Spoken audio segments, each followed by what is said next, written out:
Supertramp's Breakfast in America was a monster hit in 1979. It was number one for a month and a half, and it placed 3 songs in the top 20. Supertramp's 4 previous albums averaged number 64 on the charts, and of those 4 albums, only 1 song made it into the top 20. So what in the world changed? Could it be the length of the songs? Take a listen to our analysis. And you answer the question. Was Breakfast in America a complete anomaly? Hello, and welcome to the Classic Rock Album Olympics. I'm music historian Gary Wenstrup, and my co-host is music historian, author, and podcaster Robert Rodriguez. In each episode, we will pull a classic rock album off the shelf and discuss which songs earn our gold, silver, and bronze medals. For rights reasons, we are unable to play the music, but fear not, you can find links to all our medal winners in the show notes. For more information about this podcast and your hosts, please visit classicrockalbumolympics.com. Now, let the games begin. Hello, Robert. How are you today? I'm great. How are you doing, Gary? I'm doing fine as well. Today, we are going to tackle or dig into Breakfast in America by Supertramp. It came out in 1979. So a brief backdrop to the album before we discuss our gold, silver, and bronze winners. It's a British band formed around 2 songwriters, Rick Davies and Roger Hodgson. And they are rather Lennon and McCartney-esque because they both write separately, but they credit everything as the 2 of them.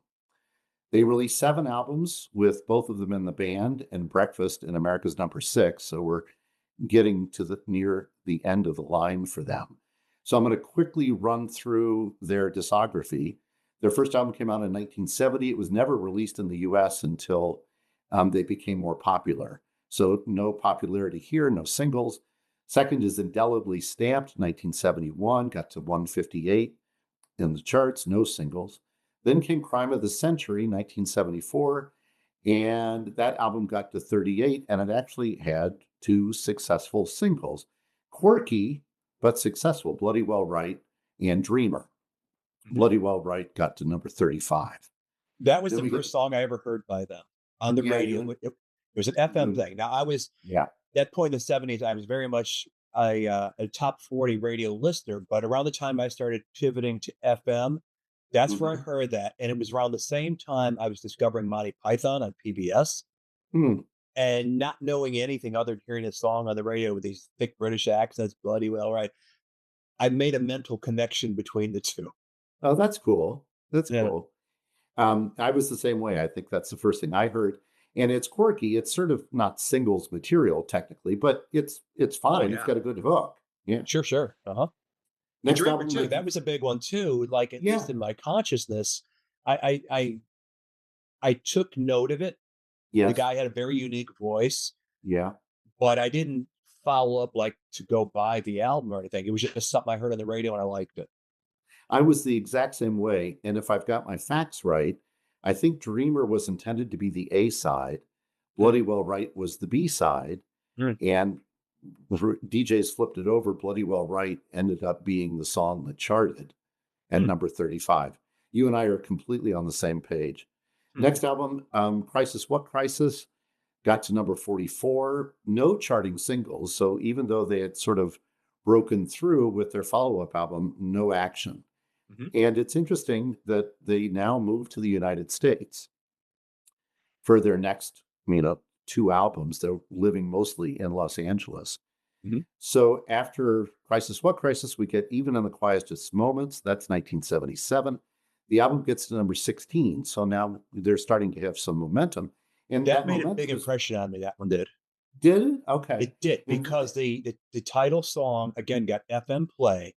Yeah. I loved it. And I it's funny, I must have justified with my limited budget at the time. Well, unless I know more songs off this album, I'm not going to buy it for one song. But I loved it, and to this day, I've turned my son on to it. He loves it too. Oh, okay. But this, you know what? It's kind of funny for a guy who is heavily steeped in music, as I was, like reading a half a dozen music periodicals at the time and listening to FM radio. What album has School on it? I forget.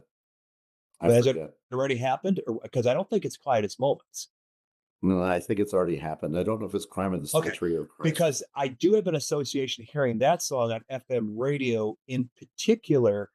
It Okay. was, I think the King Biscuit Flower Hour was on in the 70s. And I remember on XRT in Chicago, when they would advertise their concert of the week, them playing a bit of a live take of School, which opens with that harmonica. Yeah. And that was like the teaser for the Supertramp Unconcert or whatever it was that they would play on Sunday nights. So I have that indelible memory of Supertramp. So a variety of impressions, all positive, but stopping short of buying an actual album I had leading up to Breakfast. Okay. And I'm the same way.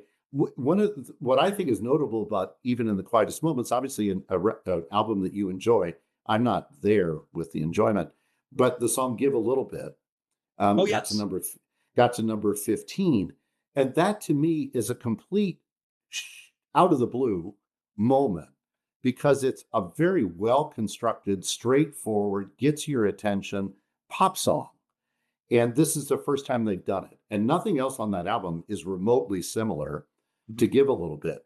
All the other songs, there's only 6 other songs. They all average like 6.5 minutes long. So it's sure. Yeah, right.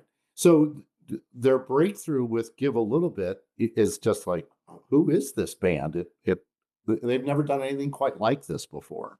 Tell me this. Did you get a sense that in real time, I remember it on the radio. I liked it. Yeah. Again, Yeah. I remember it getting quite a bit of airplay, and it's strange when I think about it now that now having 2 songs I liked a lot. Usually 2 to 3 was enough to make me buy an album. I must have been not quite affluent enough to pull the trigger on that one. But my impression is that that was a song that got legs much later. It got airplay at the time, then it kind of went away. It's one of those songs like Salisbury Hill by Peter Gabriel. Came much bigger decades later than it was when it came out. I have the exact same impression. Whether it's true or not, I don't know, but I have the exact same impression that it's taken on it's gotten legs that it didn't have back in the day when it was released. Right. It came and went, made a brief impression, but didn't become an FM staple. Yes. And now it is a staple. And that was much, much later. Interesting how that happens. Yeah. Yeah. And I know somebody covered it too. There was a cover by some guy who did it in a lower key. Because of course you do it in a lower key, but I can't remember a country guy or somebody that is like, I remember thinking, nah, I mean, it's a good song. We appreciate you like it, but you're not going to make me forget the original. Yeah. And maybe it was used in an ad. Maybe it was used in a movie, but you're right, actually. Yeah. It's taken on more resonance. So that leads to Breakfast in America. And I guess this is one of the points I want to make. Outside of Give a Little Bit, on even in the Quietest Moments, the other 6 songs average 6 minutes, 6.5 minutes. When we get to Breakfast in America, they average 4.5 minutes. And I think tells a story about why Breakfast in America explodes. It's number 1. They'll release 4 singles, which is kind of incredible for Supertramp based on what we've been talking about. 3 of them are going to go top 20. 3 of them are Roger Hodgson songs. I don't know about that. Let's wait when we get into it. I don't know that that's true. You might be right, but I don't know that that's true. So let's wait till we get to our gold, silver, and bronze. And then their final album is Famous Last Words, well named. That came out in 1982. It got to number 5 on the charts. And then Roger Hodgson, one of the principal songwriters, leaves the band. He'll do 3 solo albums, fade away. Rick Davies sticks with Supertramp. They'll do 4 more albums, but none of them make an impression. And one of the reasons why you suggested doing this album is that Rick Davies, one of the 2 principal songwriters, just died relatively He died in September of 2025, so Yeah. relatively recently. That sort of put him on your radar. Uh, I don't think any. The only other thing I'd want to add is what an anomaly this album is.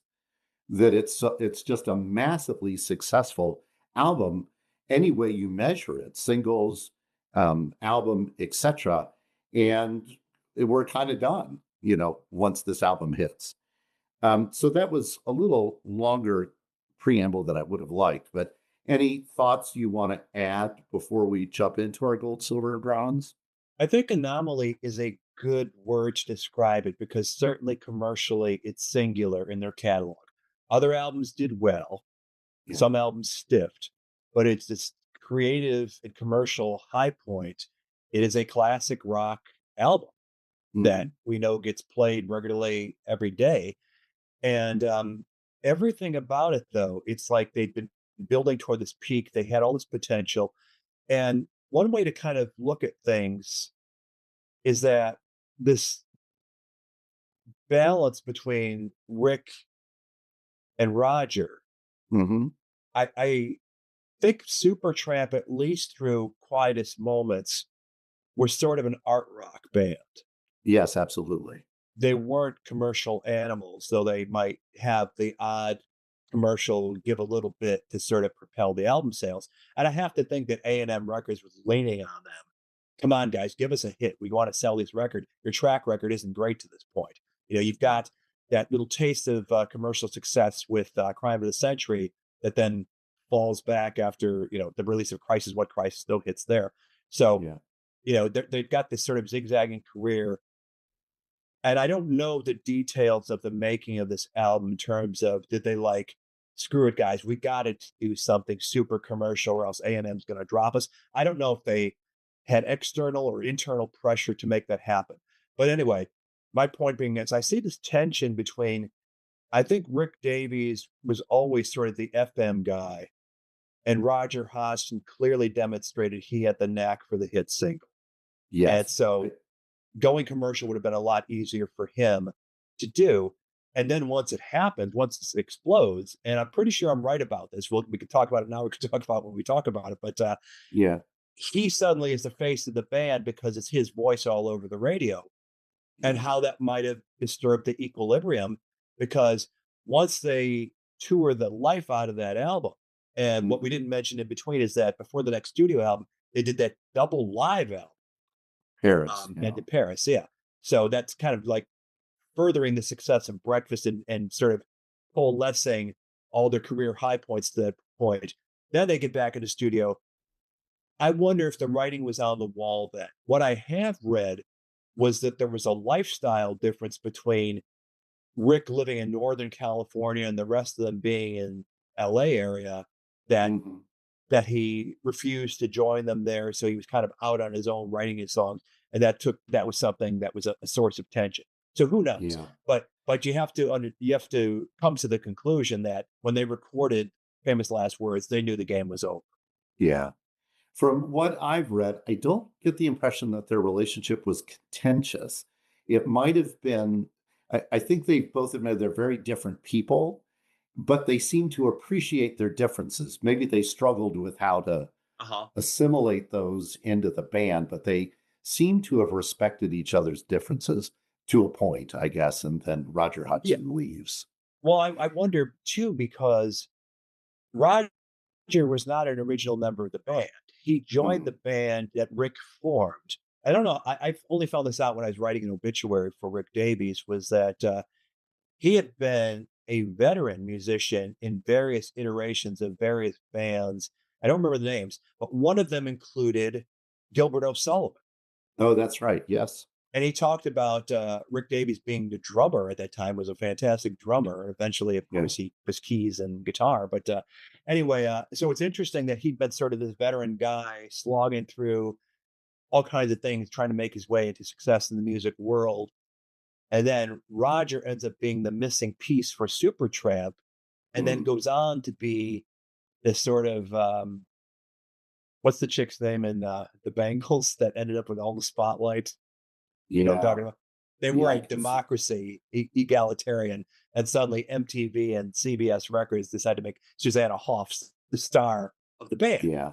And again, equilibrium in bands is a delicate thing. And I think that led to some discord and bad blood. So I could see where it would happen in Supertramp's case, where suddenly Rick's band becomes Roger's band, at least as far as the public is concerned. Yeah. One other note you mentioned, were they getting pressure to have a super successful album? One of the things I read is that they had made up their mind, the band that is, to record an album that was quote unquote fun. Whether this album is fun or not, I think is up for discussion, but apparently that was their goal, to make a fun album.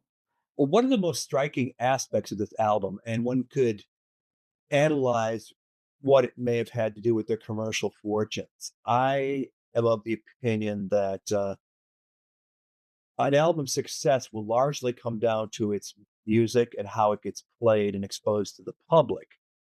But a great presentation doesn't hurt. And this has got the most brilliantly designed album cover art. It is iconic unto itself. That recreation of the New York skyline as seen from an airplane window, made entirely of stuff you would see in a diner. Right. And the Statue of Liberty is a waitress holding up not a beacon, but a glass of orange juice. Yes. I totally agree with you. It's brilliant. Yes. And not only that, the Grammys thought it was brilliant too. They gave it one Grammy for Best Album Package. Oh, totally agree. Totally agree with you. If you judge a book by its cover, this cover is awesome. Yeah. It's one of these things that took me forever to sort of see it for what it was. Initially you see the waitress and you see the picture of them sitting at the diner counter on the back.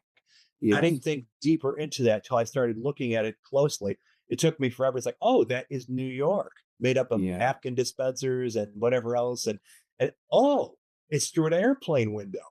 Breakfast in America. Even though they're living in America, they're depicted traveling, arriving at the golden door of New York City, Statue of Liberty, all that stuff. They're absolute brilliance.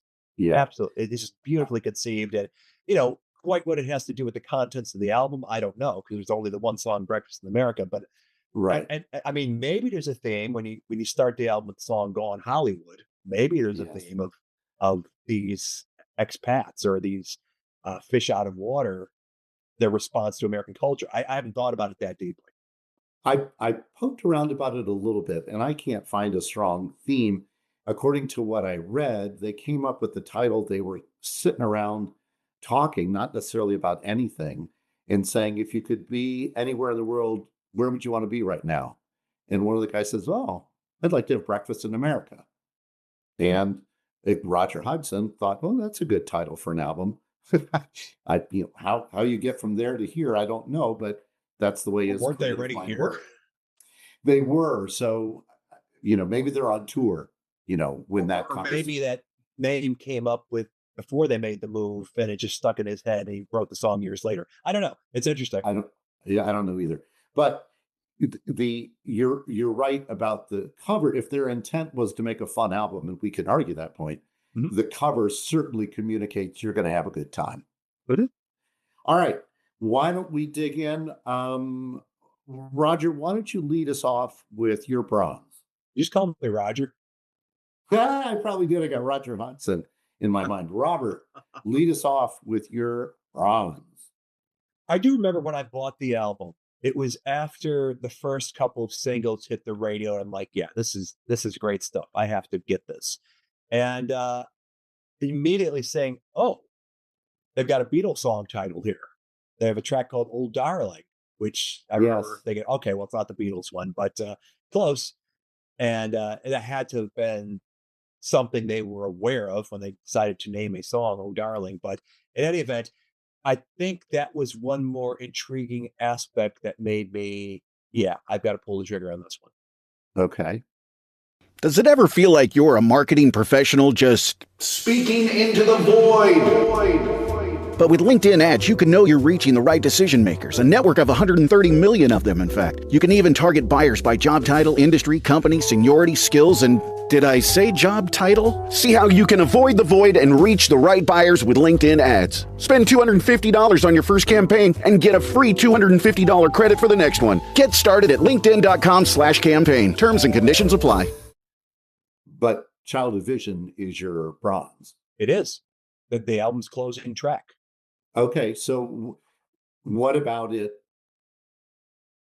piqued your interest? What about it pushed you over the line? Like, I got to buy this album. Well, I didn't hear it till I bought the album. You must understand that it was I think it was 2 singles in that I bought it, and I believe Logical Song came first, and then Goodbye Stranger. But those were getting saturation airplay. And then I think I already owned it by the time Take the Long Way Home became a radio hit, followed by the title track. So there's your 4 singles. Right. So this to you is a deep album track that earns your bronze. And and actually this is easily the longest song on the album. It's over 7 minutes long. What about the song do you like? So the whole thing about this album is it's so beautifully structured, as though it were a concept album. If there is a concept, it has escaped me to this point, but it doesn't matter. I love it as a sustained listening experience. It's just, and it's akin to one of these albums, like a Who's Next, where I don't know if they had a surplus of material, but I'm thinking, all right, everything they kept was A material, and the sequencing is perfect. So there is a ton of craftsmanship to this. Child of Vision, I can't hear being situated anywhere but the closer. It's got that long instrumental coda, like riding off into the distance. So, and I don't think an album like this could have started with anything other than Gone Hollywood. It's like the perfect opening track. It's interesting, as I'm thinking about it right now, that the songs I picked for medals are all on side 2. But it's not a reflection on any lack of quality in side 1. Maybe only a reflection on, well, we've got 3 boom, boom, boom hit singles on side 1, and I tend to evade, for medal purposes, the overfamiliar. Yeah, gotcha. But anyway, it's just like, it's the perfect coda to the listening experience this album has been. It sticks in your head. I can't particularly say there's anything in the lyrics, any message or any meaning that I got that, like, oh yeah, this is cool. It's the overall sonic experience that I'm responding to. And I just find it a great song that can give me chills. Okay. You said a phrase, that the sonic experience. It's an interesting sonic experience. And I would submit that's what makes this album successful. Because if you dig into the lyrics, there are 10 songs on this album. 9 of them are complete bummers, complete, absolute bummers. And this really is no exception. I'm including this as one of the bummers because it's another song of angst and unhappiness. You're busy going nowhere. The dollar's got you drowning.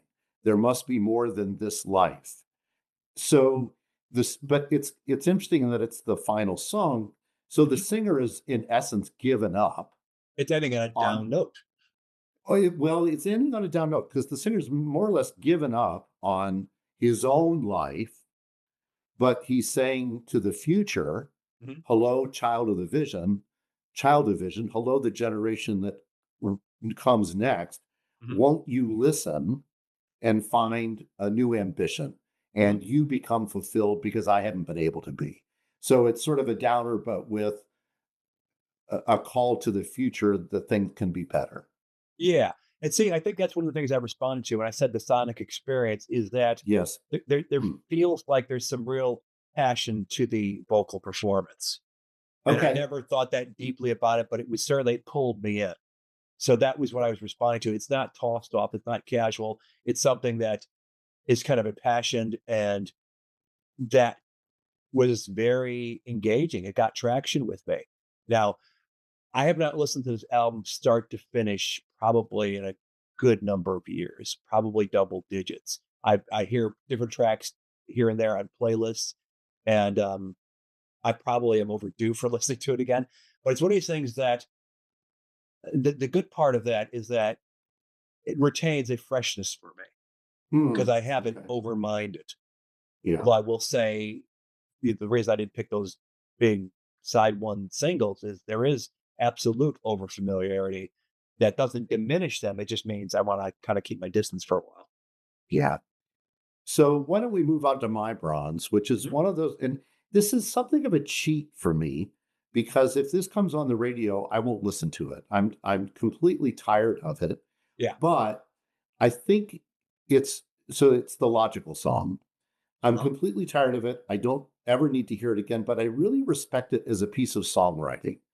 And that's why I selected it for my bronze. I'm with you. Totally, of the lyrics alone, I admire great wordplay. And it was the first song that caught me on this album. That was my introduction to it. And this is my teenage memory of it is the coda. There's that little digital audio artifact. I remember friends like identifying what game that came from or something. Oh, and I was not a game player. And so it meant nothing to me, but it's like, okay, that's cool. It's contemporary. Now it sounds really dated, but whatever. At the time, yeah. I wonder if you picked up on it. At the very beginning, they do a sort of a little percussion thing, and then somebody takes an exhale breath. And it's like that zombies time of the season thing. Did you remember that at all? It's pretty subtle. I remember the castanets. Is that what you're talking about? Or are you talking about zombies? Yeah. No, the instrument, the castanets. Yeah, that at the beginning. Yeah. But then there's a breath that they take, which is sort of like what the because I guess it was the kind of thing where you pick up on it, maybe subconsciously, if not consciously. The song has a weariness to it. That the world has ground the sky down, because then it goes back to when I was young, life was so wonderful, and now it's this. So I just took it as, well, that's the message he's putting. It's like the yawn and I'm only sleeping. It's like it's just an audio device to underscore the inherent message. Oh, that's interesting. Okay, and you've touched on it. I want to expand on it a little bit. To me, it's the perfect pop rock song for young adults, because when we're late teens, mid-teens, you're kind of at this crossroad of, I should be more mature, I should conform and get along with people, and you're starting to compromise your self-expression, your self-exploration, your sense of freedom, and that's exactly what this song speaks to. Just what happens when you grow old, when life used to be wonderful and magical and beautiful, and now it's sensible and practical and intellectual. And watch what you say. They'll be calling you a radical, a liberal. Yeah. It certainly is applicable then as now. Sure. But it's a warning to you. Yeah. Decisions you make now are going to have consequences on the way the world responds to you. That's interesting that it's a warning. I hadn't thought of it that way. Watch what you say. Yeah. The way he presents, sensible, practical, intellectual, is in a very clipped, staccato kind of vocal. Mm-hmm. And then what I love about the construction of the song, we then go into the flowing, sort of mournful, there are times when all the world's asleep, and the questions run so deep. And I like how the song completely changes from, now he's reflecting on all these things that society is forcing on him, and coming to the sort of, conclusion. Please tell me who I am. I don't know what to do. I want to be creative and magical and think life is beautiful, but I know, people want me to be dependable and intellectual and cynical. Oh God, what do I do? And that's it's just a teenage angst thing that Please tell me who I am. Yeah, that this song perfectly communicates. Is it? And in a way that's not, it is depressing inherently. Yeah. But the tune is so jovial for most of it But at the end, that sort of circular progression, the arpeggios, Yeah. just it's unresolved. Well, I think it is. I think it is resolved. So pardon me for interrupting. And no, go ahead. because it ends on the singer is now logical and digital. We've got the alarm clock ringing, and we've got sort of a marching cadence that sort of fades out. And so it seems to me he's saying the conformity is one. I'm setting my alarm because I have to get up early to be dependable, and I'm marching now to the beat of society's drum. Well, like the last thing you hear out of him is that hoo, hoo, hoo, he's miserable. Exactly. So it ends on a bummer note. He chose. Yeah, I guess he's chosen the path, but I thought musically it's sort of a circular thing where that the chord progression is not resolving. That's what I mean. I agree. It does. It is a chipper kind of song. Yes. Yeah. I agree. But that dun, dun, dun, dun, dun, it's just it doesn't give you a sense of closure. Mm-hmm. You know what I mean? So it's like the door is open. He's chosen this path. He's miserable. The world is won, against joy he once was. But I didn't then, as now, take it as permanent. There's like the way I'm reading it is there's a note of, because of that musical touch, maybe the door is not closed. Maybe he is going to push back. Maybe he's going to rebel. He's just not doing it in the space of the song. I think that's a good observation, and I would say the song feels playful, and it there are playful musical breaks in it. So what you're saying, I'll buy that. I'll go. Yeah, that whistle thing. Yes. Yeah. It's beautifully produced, and I guess ultimately sort of kind of ambiguous that way. You could read it as sad and downbeat, or there's hope. There's a glimmer of hope there. He's not going to let the world defeat him. So. But that's where it ends. And it's just, I didn't give it a medal because of over familiarity. Unlike you, I probably wouldn't turn it away on the radio these days just because I haven't listened to it in a long time. I think we've talked about this in other situations where, because the music on this record, at least the familiar tunes, have all ended up on my kids' playlists. They love this stuff now. And when we get to it, I'll describe another particular singular thing. That gives it a second wind for me. Sure. Yeah. When your kids like it too. Mm-hmm. Okay. So that is your bronze was Childhood Vision. Mine is Logical Song. So why don't you share your silver? So again, and maybe this is the time to confirm for you the four singles on the album, which were Logical Song, Goodbye Stranger, Take the Long Way Home, Breakfast in America. Those are the right. Yeah. Three of them sung, written by Roger Hodgson. The fourth is Goodbye Stranger by Davies. So that was the second hit, as I recall it, coming off the album. And a return to the guy who'd sung Bloody Well Right, getting on the radio. And it was a great tune at the time. I particularly like the full-length version. It always frustrates me if I hear it come on the radio and it's a single edit, because I like hearing the whole song. I don't. You're talking about You're talking about Goodbye Stranger. Yes. Okay, correct. Got it. Yeah. So anyway, and he has his share of the album. Yes. Again, a lot of what he's written, the aforementioned "Oh Darling" is his. But as far as the radio songs, "Go On Hollywood," the opening track is his. I love that song. But it's hard to squeeze it into one of the three selections for medals. But if I went with a fourth, that might be it. But in any event, of the Roger Davies pen songs, and taking Goodbye Stranger out of consideration for being overly familiar, probably my favorite of the remaining songs that he wrote and sings is Just Another Nervous Wreck. Okay. So that's my silver. Okay. And what about the song in particular makes it appealing to you?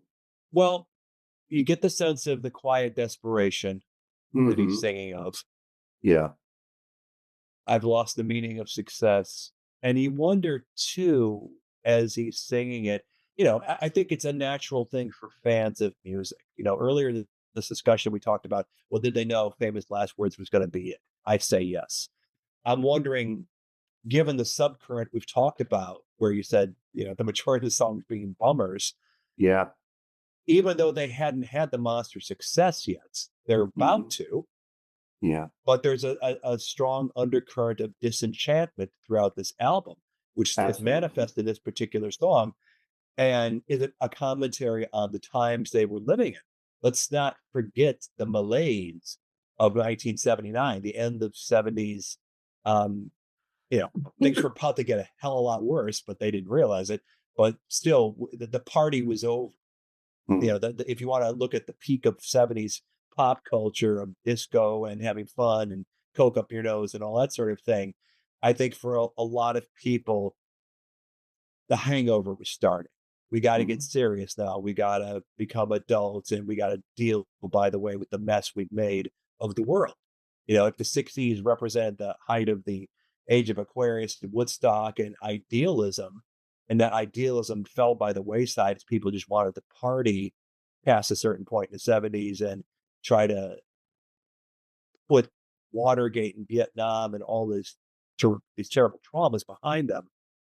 The day of reckoning was upon us. And so that's, if I think about the album being a sort of reflection of that, it makes sense coming at a time where you've got near concurrently with this, if I'm remembering the chronology right, the Kinks, who were having a bit of a resurgence at that time as well, singing, Catch Me Now, I'm Falling. Yeah. There is this sort of like, the world is in the shitter right now, and now we got to deal with this. And by the way, America is in this terrible position right now, not threatening making of Jimmy Carter's per se, but it's sort of all catching up, and the hostage crisis and all that stuff. So anyway, it's just a long way of saying just another nervous wreck could be as much a commentary on the state of the world as the state of the band. I see. They've been slogging to this point, haven't got the success they really deserved, but they will with this album. But it takes a toll, disturbs the equilibrium. That's how I read it, as being a valid reading, but I don't know that to be true. I'm sure if we talk to Roger, and we can't talk to Rick these days, maybe they would agree with some of it or disagree completely. I don't know. I like your observation about the malaise. Isn't it a great word? It is a great word. And one of the reasons I like it in regards to this song is because the album, there's a lot of dissatisfaction and malaise. With this song, the singer's now angry. He's not going to take it anymore. So there's a release. There's pushback. There's a release that comes, and there's a great guitar solo in it. It reminded me of Pink Floyd's "Just Another Brick in the Wall." They're finally pushing back on something. It's funny you say that, because that's one of my overall impressions of this as a classic rock album. Is we talked before how it seems to be of a whole piece, this whole thing, but not in any way stylistically or content-wise. But what it kind of reminded me of, I think about Pink Floyd was one of the things of late 70s contemporaneous acts that managed to put together albums that seemed to be of a piece, start to finish listening experiences. Another one was Steely Dan. I think of Asia as just something that's exquisitely crafted and presented. Whatever it is they're saying over the course of the material on the album, it all seems to have a unifying aspect to it. Yeah. I think Animals is what I was thinking of with Floyd. Okay. That takes us to My Silver, which is another Rick Davies song, Goodbye Stranger. Okay. It's interesting to me in that it follows the logical song on the album, and it is the antithesis of the logical song, because the narrator is a rambling man. He's a love him and leave him kind of guy. No chains on me. Sweet devotion, it's not for me. So all this overthinking things and worrying about conformity and all that, nope, out the window. I'm not that guy. Goodbye Stranger. I don't care who you are. I don't know you. I'm into freedom and no responsibility. So it's a great 1-2 punch to me. It has that very representative sound and I think they're electric Wurlitzer pianos, just this very layered kind of bright keyboard sound, which pretty much is the foundation of this album. However, in this particular song, we get a great guitar solo from Roger Hodgson. And that's sort of a common, I don't know, sort of theme maybe in rock and roll. When you get to a guitar solo, it's now breakout time. We're out of here. It's freedom and expression. And I think the song works really well with the introduction of the guitars along with the keyboards. And the fade out soloing. Yeah. Sort of underscores that theme. Yeah, absolutely. It's brilliant. Yeah. And there's the whistling interlude. Yes, exactly. A sort of a lo-fi kind of addition to the song. But it's the carefree thing, right? When you're acting and you're carefree, you're whistling. Yeah. Yeah. Good point. Yeah. All right. It's another great track. And like I said, I love it full length. It's something that I'm glad my kids like it, because I didn't shove any of this stuff down their throats. It just, they connected with it. And I think even less than me do they have an idea what the song is about, but they're responding to the sound of it. And that's a good thing. Yes. Yeah. Agreed. Why don't we do a little bit of a switch? Why don't I go with my gold, and then you can sort of take us home with your gold. Okay. And my gold is the song Casual Conversations. All right. Another Davies song.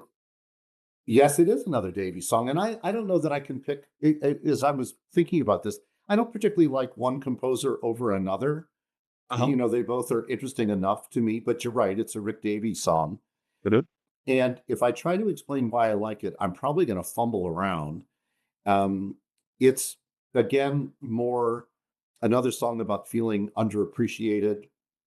And I guess the good news maybe is that he feels underappreciated, but he finally takes action and he breaks up with whomever the partner is that's making him unhappy.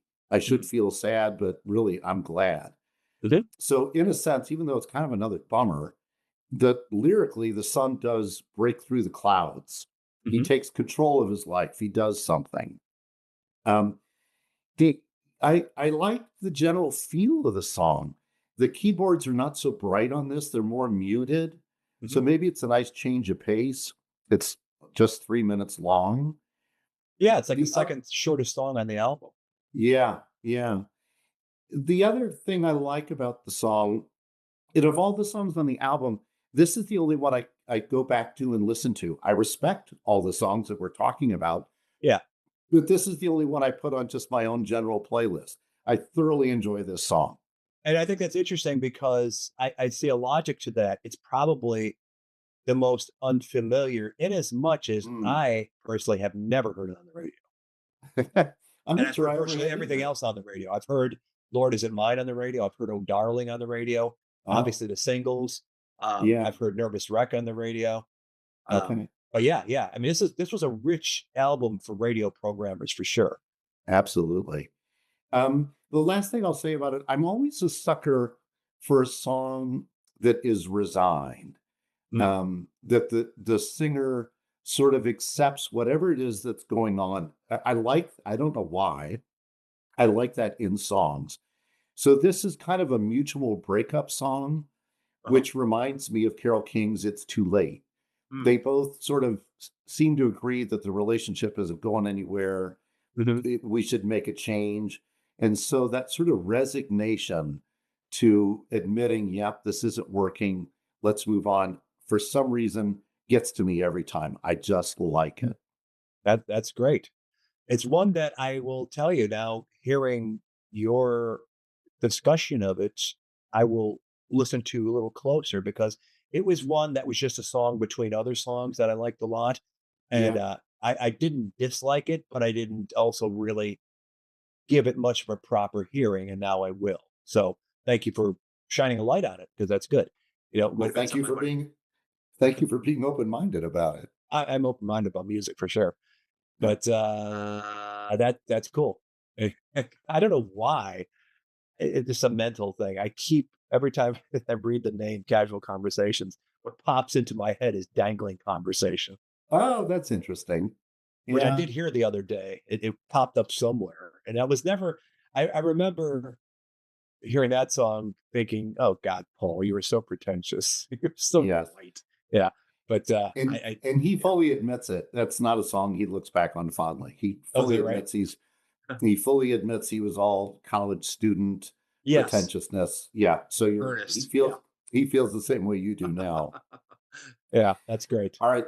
So casual conversations you'll accept as my goal. So thank you for your open-mindedness. What is your goal?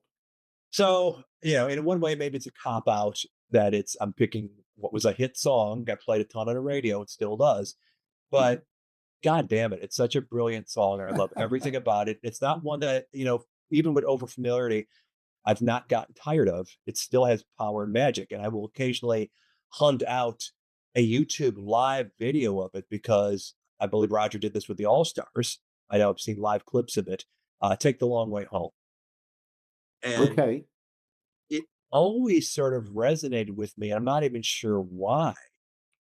It just, it was like another one of these life lesson things where he's describing just different things in life, being sort of brought down to earth by his wife. When you're up on the stage, it's so unbelievable how they adore you. So it's definitely a slice of life that I think is speaking to his own personal experience. Mm-hmm. When the day comes to settle down, who's to blame if you're not around? You took the long way home. And taking the long way home literally has been an aspect of my life personally because I've always been drawn to the road less taken. Well, I kind of think this goes this way, but let's just see. I want to Mm-hmm. find out for myself. So I think that was the first thing that sort of engaged me about it without really thinking that hard about it. But as far as musical aspects go, that moment where the orchestration comes in for the first time, I think in the second verse, has always given me chills. It's just so beautiful. It's just so perfect. I mean, if ever a song was completely Beatle worthy, where you could think, oh, this sounds like a George Martin production, in the best possible way. Everything about it, that rustic aspectation of the harmonica throughout it. You might think, Yes. well, how's that going to sit alongside strings? Well, it does. It works beautifully from that opening, sort of evocative of school from their back catalog. That sort of Right. plaintive return to the way school opens and the way it comes in at the beginning of this. You hear the sustained piano chords at the very beginning, and then the harmonica kind of takes over before the singing starts. Uh-huh. Yeah. So it's just to me an interesting thing that in my head at least, harmonica is sort of rustic, could be country, could be blues. It's Mm. not an obvious thing to sit with the sort of gravitas of the song, which starts out with that almost evoking the end of the day in the life, the way the piano comes Mm. in, sort of fades up. And there's a little bit of string in there, a little bit of upper register strings. Then that comes in, then the singing starts. And then there's a big part of the orchestra coming in, I think, in the second verse or second bridge. But in any event, everything about it, and it does have nominally a cold ending. It fades down, but not out.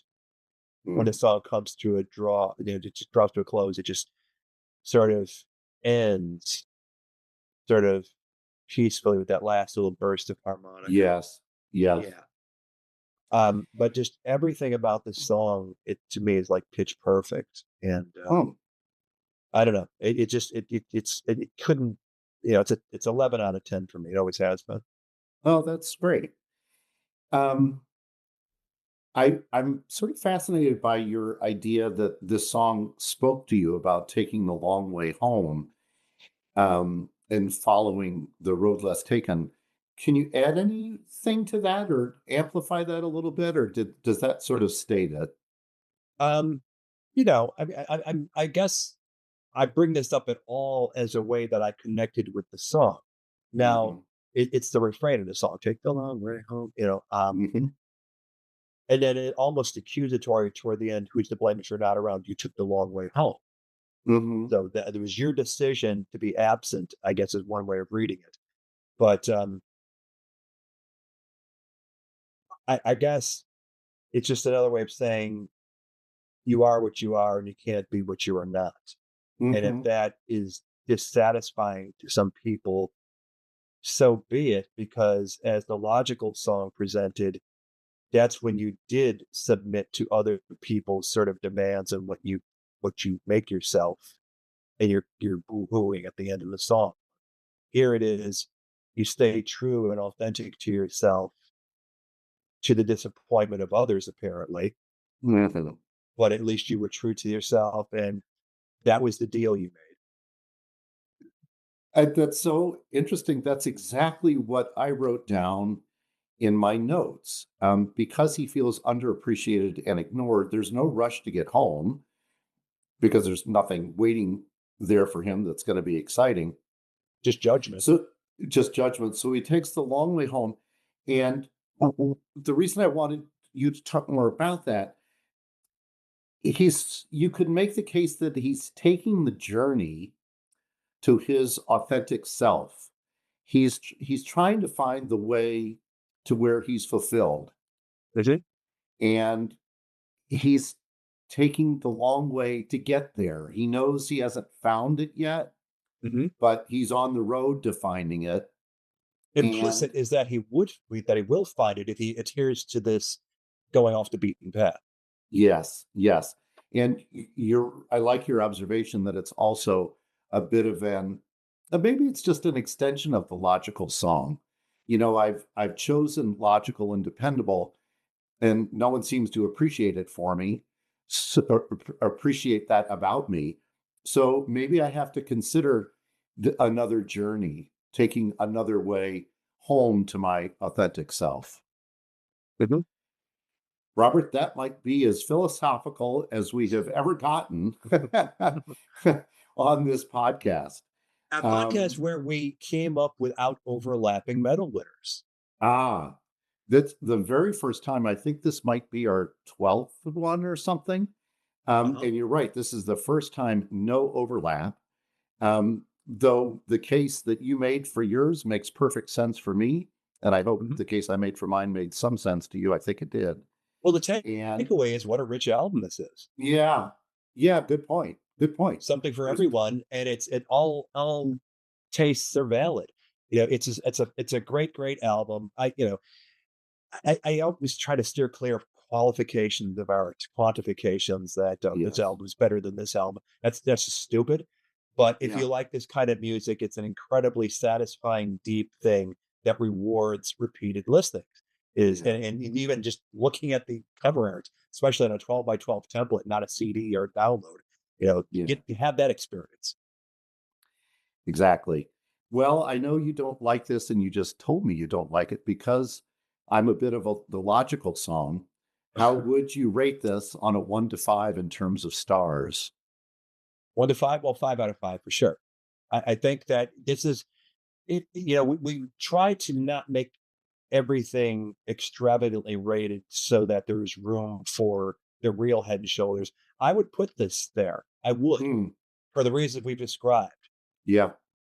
And if I can take a step back before we sum up completely, one thing I was going to say about Take the Long Way Home. Yeah.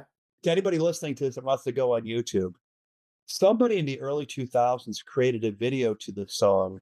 It was one of those early computer graphic things where it was two penguins walking across an Arctic landscape, singing this song, like moving their beaks to the lyrics. And where there's harmony, they both do it. And I found that and shared it with my kids when they were both like in single digits. And that's how they fell in love with the song. And then the video got taken down and now it's back. So it's another aspect when I think of this song. It'll put a smile on my face when I think of the Penguins. That has nothing whatsoever. And probably Roger would be mortified to have that association, but it's there. Okay. So you give it a 5 stars, and I'm like a 3. Really? And I know, because I don't go back and listen to it at all. Other than casual conversations, I honestly don't need. I respect Goodbye Stranger. I respect the logical song. I respect Long Way Home, but I really don't go back and listen to them at all. See, I figure I look at it like a book by somebody I like that's on the shelf that I don't feel like reading it this week, but I know it's there for me. And whenever I want to pull it down and experience it, I am going to be treating myself. In this case, I do have familiarity. It's not fresh familiarity, but I still keep in my heart, it's like, I know I love this album. And the good thing is, I don't have to listen to it all the time because the best of it lives in my head. But I know that it's not going to disappoint me. It's going to give me something I'm going to enjoy once I do enjoy it, re-experience it. Okay. I think that's a beautiful note to end on. So just to review, My Bronze, The Logical Song, Silver, Goodbye Stranger, and Gold, Casual Conversations. My bronze, Child of Vision. My silver, Just Another Nervous Wreck. My gold, Take the Long Way Home. Great. All right, Roger, thank you. I look forward to this Roger shit? Oh, did I do it again? Yes, you did. God. Well, I mean, yeah, I don't have a good rationale other than Roger's all honored over. And flattered. No, Roger's just all over my notes. If you had a different, it's your fault. Robert was just too close to Roger. So it's your fault. If you had a different first name, I wouldn't have this issue. So work on it, pal. Well, I think I called you Jerry once. So were you? I think that's true. And I'm good. I'm okay. I get it that it happens. I get called Richard way more than I get called Roger. Roger. Oh. You're that. I think the only person that ever called me Roger, but I've gotten in life, disparate people call me Richard. You know what the worst is? When it's in emails. Because you consciously type that out. It's not a slip of the tongue. It's a slip of the brain. All right. So now we know how to tick off Robert Rodriguez. Call him Roger or email him Richard, and you don't have to deal with Robert any longer. No, you have to deal with my judgment because you're not hurting me. I just thinking, all right, you're an idiot. All right. Great, Robert. We'll talk to you again soon. All right. Bye-bye. Bye. Thank you for listening to the Classic Rock Album Olympics. If you've enjoyed this podcast, please tell a friend and become a subscriber. We welcome your feedback at classicrockalbumolympics.com. This is an Evergreen production.